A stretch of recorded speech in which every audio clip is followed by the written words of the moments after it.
Friends, once again welcome back to life science with Pratibha. I hope आप सभी अच्छे होंगे। तो आ चुकी है उस टेक्निक को पढ़ने की बारी जिसके लिए हमने पढ़ा था हमारा एंटीबॉडी का स्ट्रक्चर और जाने थे उसके कुछ फंक्शंस। अगर अभी तक आपने मेरी पिछली वीडियो नहीं देखी है तो लिंक आपको डिस्क्रिप्शन बॉक्स में मिल जाएगा। प्लीज जाके पहले उस वीडियो को देखिए ताकि आप इस टेक्निक को बहुत अच्छे से समझ पाएं। तो चलिए शुरू करते हैं हम आज की technique which is ELISA enzyme linked immunosorbent assay. तो ये एक बहुत ही सेंसिटिव सी टेक्निक है जिसका हम लोग यूज करते हैं एंटीजन और एंटीबॉडी के स्पेसिफिक इंटरैक्शंस को स्टडी करने के लिए। अब जैसा कि हमें नाम से पता चल रहा है कि ये जो है एंजाइम के साथ लिंक्ड है, यानी कि इसमें हम एक ऐसी एंटीबॉडी का यूज करते हैं जो कि एंजाइम के साथ लिंक रहती है। अब एंजाइम के साथ लिंक होने से क्या हो रहा है कि जब भी हम कोई रिएक्शन करेंगे और उसमें हम लोग सबस्ट्रेट को ऐड करते हैं तो सबस्ट्रेट जो है उस एंजाइम के साथ रिएक्ट करेगा और हमें एक कलर्ड प्रोडक्ट की फॉर्मेशन देखने को मिलेगी।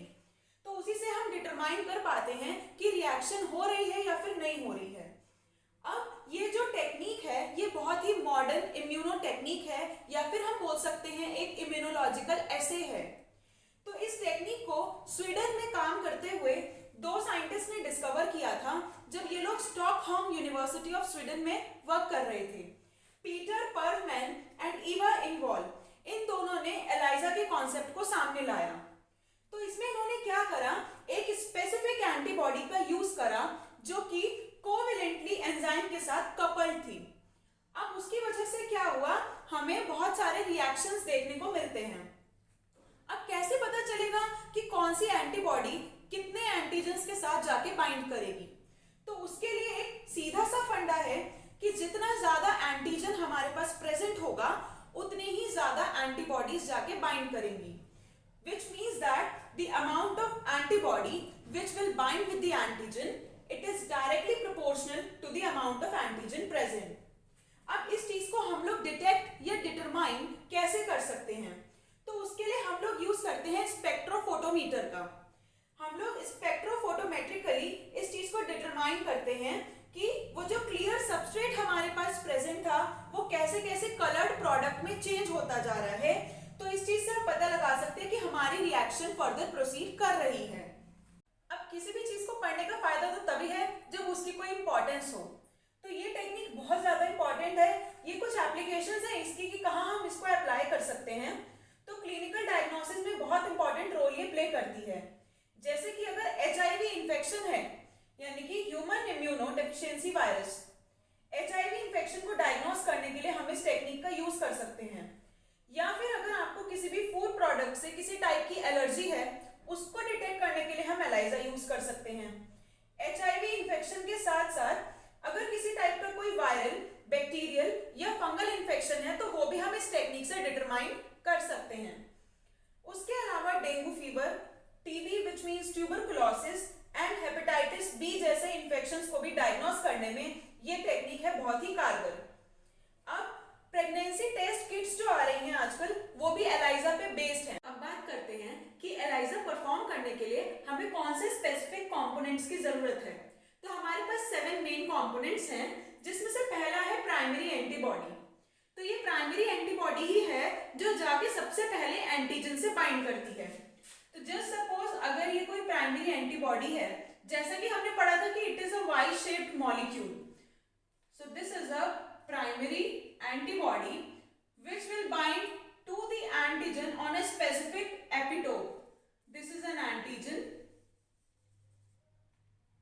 तो ये एंटीजन प्राइमरी एंटीबॉडी से आके सबसे पहले रिएक्ट करता है। उसके बाद हमारे पास सेकंड है enzyme linked antibody which is also known as secondary antibody। तो ये जो एंटीबॉडीज हैं ये बहुत ज्यादा स्पेसिफिक होती हैं सबस्ट्रेट के लिए और ये ही सबस्ट्रेट से रिएक्ट करके हमें कलर्ड प्रोडक्ट देंगे। तो हमारे पास दो मेन एंजाइम्स हैं जिसमें से एक है HRP enzyme which stands for horseradish peroxidase।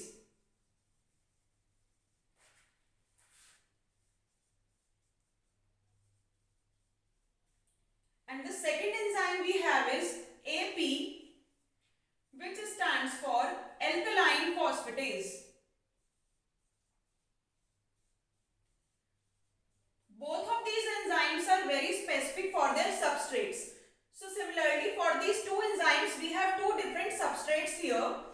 one is orthophenylene diamine,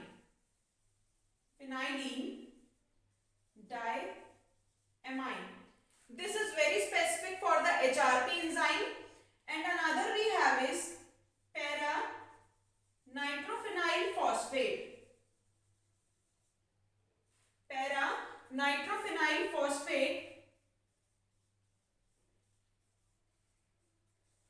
which specifically binds with this AP, and the orthophenyldiamine binds with the HRP to give a colored reaction product. Now the fourth component we have is the coated plates.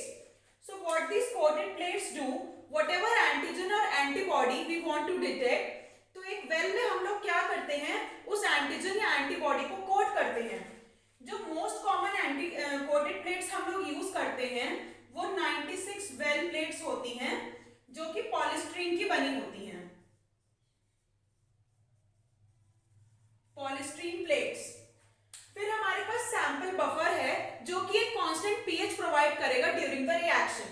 तो buffer हम लोग use करते हैं triphosphate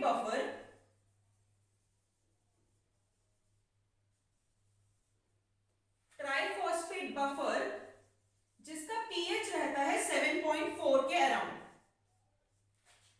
साथ ही साथ buffer में हम लोग एक चीज और भी यूज कर सकते हैं, मतलब एज अ डिटर्जेंट हम उसको यूज करते हैं, which is Tween 20. The next main important component we have is sample diluents. कुछ ELISA बेस्ड टेस्ट में क्या होता है कि हमें सैंपल को डाइल्यूट करना पड़ता है क्योंकि सैंपल बहुत ज्यादा कॉन्सेंट्रेटेड होता है, तो उसके लिए हमें सैंपल डाइल्यूएंट्स की जरूरत पड़ती है. उसके बाद जब पूरी रिएक्शन हो जाती है तब हमें रिएक्शन को एक टाइम पे आगे करना होता है stop after the colour production. तो उसके लिए हमारे पास रहते हैं स्टॉप सॉल्यूशंस जो कि एंटीजन और एंटीबॉडी के बीच में जो रिएक्शन चल रहा है उसको स्टॉप कर देंगे. तो उसमें बेसिकली एसिड्स का यूज किया जाता है और एक बहुत इंपॉर्टेंट एसिड है सल्फ्यूरिक एसिड. अब हम लोग बात कर लेते हैं इसके प्रिंसिपल की. तो होता क्या है, एंटीजन एंटीबॉडी के लिए बहुत ज्यादा स्पेसिफिक है, तो जब ये पर्टिकुलर एंटीबॉडी से जाके बाइंड करता है तो ये फॉर्म करता है एंटीजन एंटीबॉडी कॉम्प्लेक्स का. अब ये जो एंटीबॉडी है बहुत ही खास किस्म की एंटीबॉडी हमारे पास है. इसमें क्या होगा, खास किस्म की ये क्यों है, क्योंकि इसके साथ एंजाइम लिंक्ड है और इस एंटीबॉडी को हम बोलते हैं सेकेंडरी एंटीबॉडी. इसी वजह से इस पूरी टेक्निक को नाम दिया गया एंजाइम लिंक्ड इम्यूनोसॉर्बेंट एसिड. अब जैसे ही हम लोग रिएक्शन कराएंगे और सबस्ट्रेट का एडिशन करेंगे तो सबस्ट्रेट ऐड होने पे क्या होगा, एंजाइम उसको कन्वर्ट कर देगी प्रोडक्ट में. अब जैसे ही ये प्रोडक्ट में कन्वर्ट होगा ये हमें स्पेसिफिक कलर का फ्लोरोसेंस शो करेगा, जिसकी वजह से हम ये पता लगा सकते हैं कि जो सबस्ट्रेट का कन्वर्जन प्रोडक्ट में हो चुका है बिकॉज ऑफ दैट कलर. सो हमारे पास ये कलर प्रोडक्ट आ गया. अब जस्ट सपोज हमें एंजाइम की स्पेसिफिसिटी देखनी है कि वो कितनी स्पेसिफिक है, या फिर एंजाइम की एक्टिविटी को हमें मेजर करना है. तो जब भी हमें एंजाइम की एक्टिविटी को मेजर करना होता है हम लोग कोलोरीमीटर का यूज करते हैं. कोलोरीमीटर का यूज करके हम लोग एक स्पेसिफिक वेवलेंथ की लाइट को यूज करते हैं उसमें, जिसकी वजह से हम ये पता लगा सकते हैं कि अगर कोई भी पेशेंट इन्फेक्टेड है तो उसमें जो मैग्नीट्यूड ऑफ इन्फेक्शन है वो कितना है. तो एलाइजा के प्रिंसिपल पे काम करके ये सब चीजें बहुत आसान हो जाती हैं हमारे लिए. तो गाइज अब नेक्स्ट वीडियो में हम लोग डिस्कस करेंगे टाइप्स ऑफ एलाइजा के बारे में. तब तक गाइज चैनल को लाइक शेयरिंग सब्सक्राइब करना मत भूलना. वेट कीजिए आप लोग नेक्स्ट वीडियो का. तब तक के लिए टेक केयर, बाय बाय.